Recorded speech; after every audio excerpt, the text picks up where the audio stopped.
percaya dan selalu mendukung.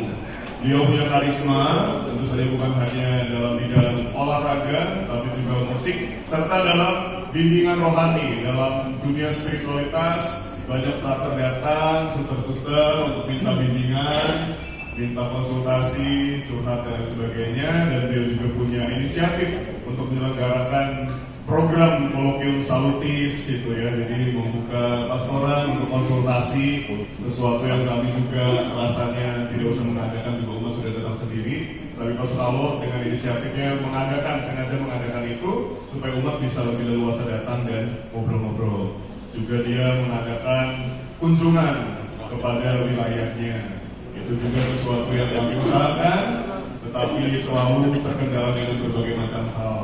Sesuatu yang tidak bisa kami lakukan, itu banyak dilakukan oleh Pastor Alo karena dia punya hati untuk umat. Bisa berjam-jam, kadang tidak makan, kita tungguin tidak selesai, mereka masih melayani konsultasi dengan umat. Punya hati yang begitu besar untuk umat, tetapi apa boleh buat, tentu saja kita menginginkan yang terbaik untuk Pastor Alo. Kita tahu kemarin juga ketika Kamis Putih beliau sakit, sehingga alangkah lebih baiknya menurut pimpinan dan juga kita semua supaya beliau beristirahat dan ada tempat yang membuat tidak terlalu stunning terus gitu ya. Mungkin kalau di Laurentius ketemu banyak umat dengan masalah-masalah yang beragam, membuat Pastor Alo juga karena terlalu punya hati untuk umat, jadi pusing memikirkannya.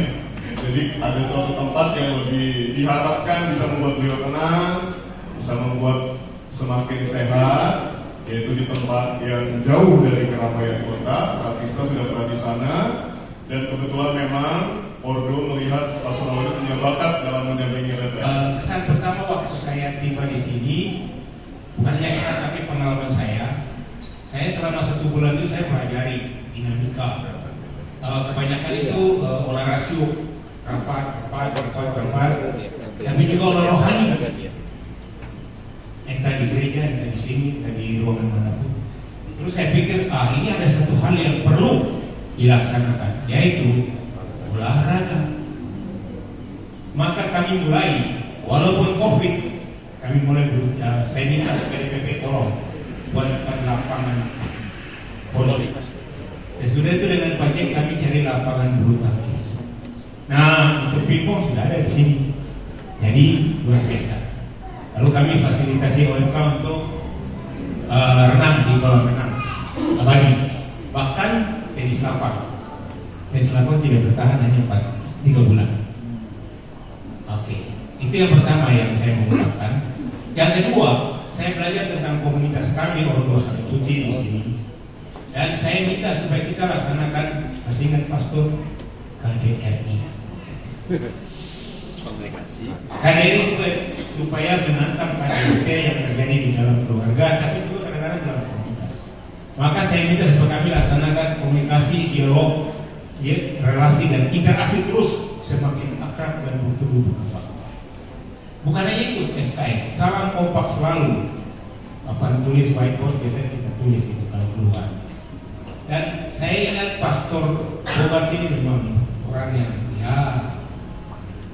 tidak absen selalu doa. Dan Pastor Elvin waktu masuk saya senang karena dulu kan sekretaris spiritualitas, jadi juga hebat. Ini saya baru berapa hari ya.